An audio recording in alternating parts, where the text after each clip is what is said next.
So on this day last year, 2nd July 2020, after keeping 8 juvenile discus for a month, I got these 2 breeding pairs from a breeder, both of different strains, and I was planning to keep them in my second newly made 3-feet tank by dividing the tank into 2 parts.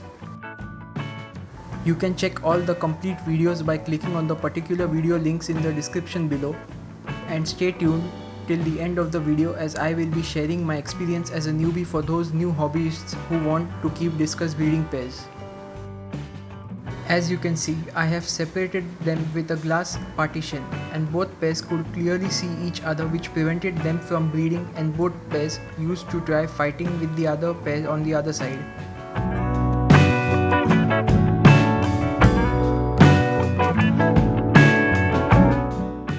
This is the first pair of Flora turquoise male and leopard snakeskin female,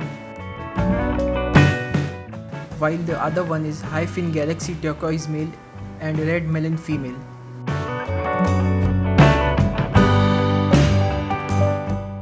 I had kept a white acrylic sheet from the leftover of the newly added solid acrylic partition for the second pair to lay the eggs, but till now they lay their eggs only on the aquarium wall. Finally, after 2 weeks, these 2 breeding pairs slowly started accepting heart mix food, and in this video I had shown the maintenance of my discus tanks.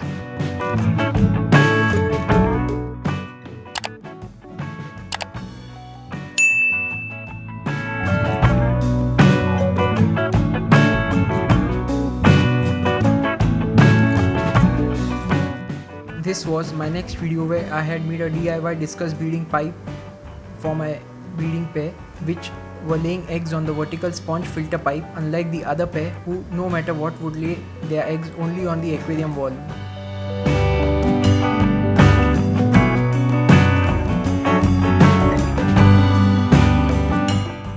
Make sure you do not get any silicone on your fingers, and if by any chance you do, wipe it off immediately with a cloth, or else once it starts to dry will give you a lot of trouble to get off.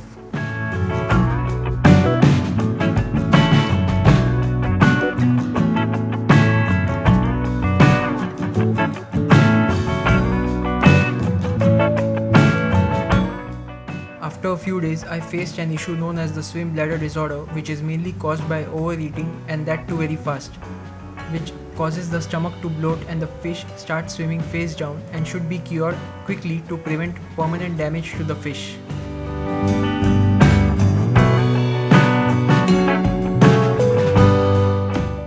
After another few weeks, I faced the most dangerous disease known as the hole in the head disease in discus, and will kill the fish if not treated early. Usually, the fish starts pooping white, which is an indication of an internal parasite causing this issue, but in my case it happened late when the holes were already visible. Here small pores start appearing on the head area of the fish and start growing bigger, looking like a deep injury, which keeps on spreading and may catch fungus too. So it is best to separate the fish in a small hospital tank. In this video I have shown a step-by-step procedure to separate and treat the affected fish by using the same tank water the fish was in, which will help lower the stress in the discus. After a month he was completely fine with the skin cured. This treatment took long as he had stopped eating and the condition had got a bit severe, and I had to mix the medicine in water, which is less effective, but the medicine worked and his appetite increased, which finally cured him.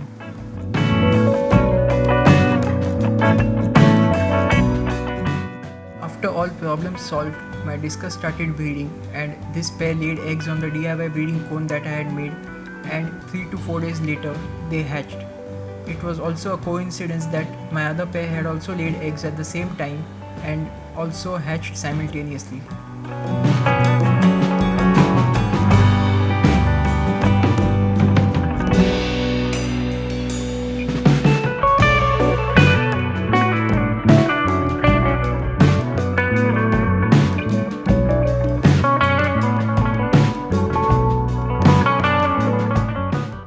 At that time I had not used methylene blue, therefore the unfertilized eggs caught fungus and spoiled a few good ones too. but the pairs are smart enough to move the flare to another location in the tank.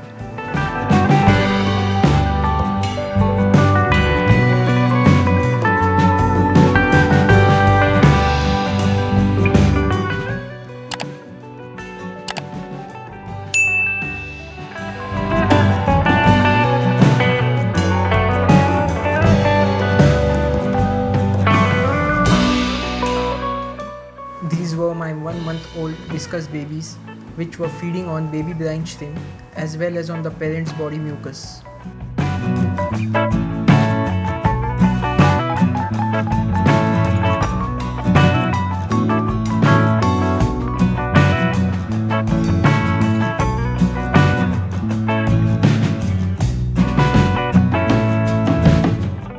So this video was my 2020 year ending video where these Discus babies are around 1 inch plus in size.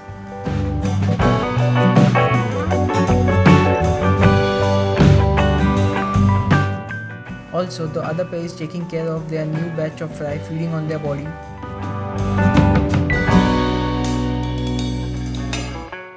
While this pair is in my newly made DIY 1 feet cube aquarium tank.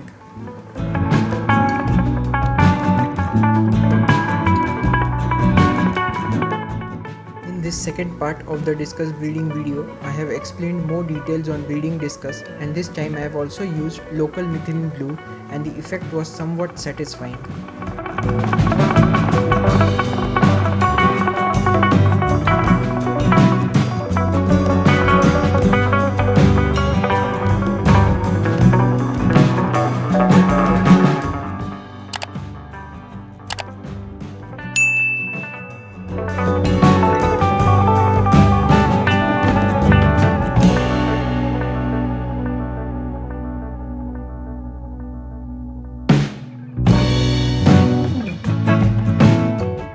So finally, after months of keeping Discus, I bought Hikari Discus Biogold and both the breeding pairs started accepting it readily.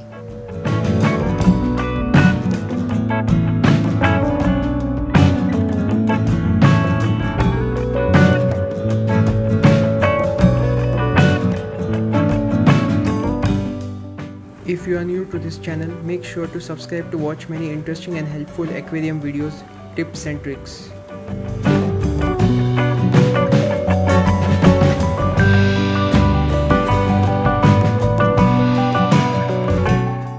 In this video, I cured a wound on my male Discus with a simple home remedy.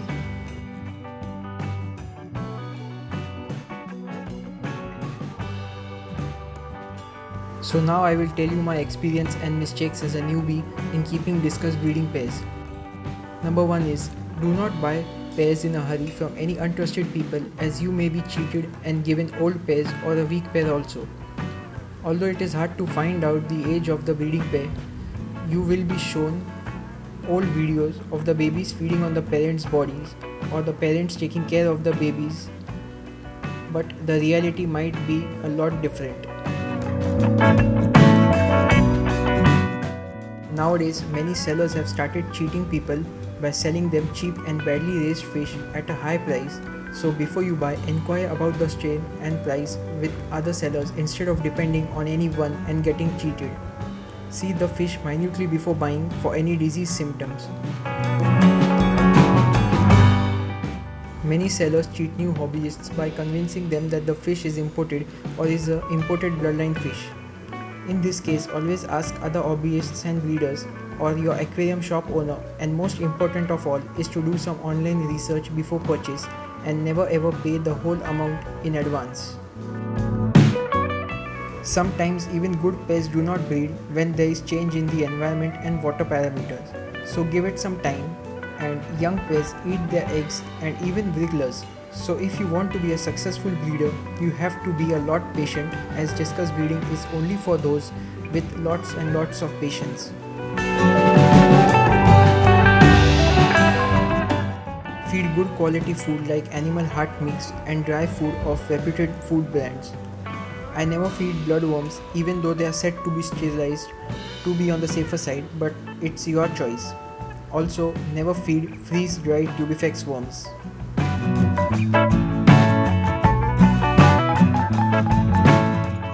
Changing some amount of water every day once is the key to stimulate the discus to breed, but make sure you do not do unnecessary water changes as you will only be wasting our precious water.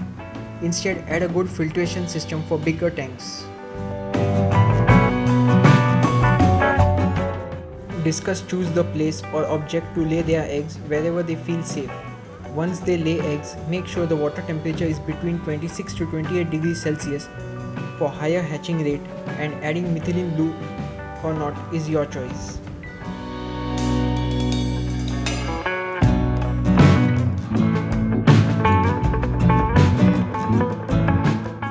If you observe any one of the parent is an egg eater, immediately remove it, and many babies are raised by a single parent, so observation is the key.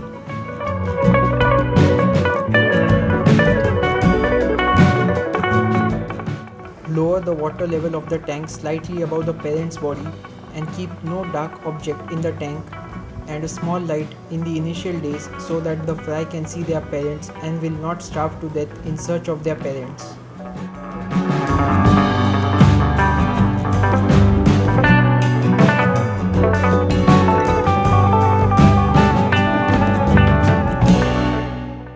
Do a very slight water change every day and observe the behavior of the fry who are prone to gill flukes in the initial days if the water is dirty. But do not add a powerful filter, but a sponge filter is okay at this stage. Start feeding newly hatched brine shrimp after a week. The babies start feeding on the parent's body. Initially they won't accept it, but later they will. Sometimes, due to the 30-day syndrome in discus fry, the fry one by one start to separate from the group and die, which can be prevented by a slight pee-pee bath. Currently my two pairs are feeding on heart mix food and both males do not take BioGold while the females eat anything, and the pair on the left side has taken a break from breeding. This was my personal experience on keeping discus breeding pairs for the first time without any prior experience. If I missed out any point, make sure to comment down below so that everybody gets to learn and will be helpful to all. If you like this video, hit the like button, subscribe to my channel and press the bell icon to be notified about new and upcoming videos.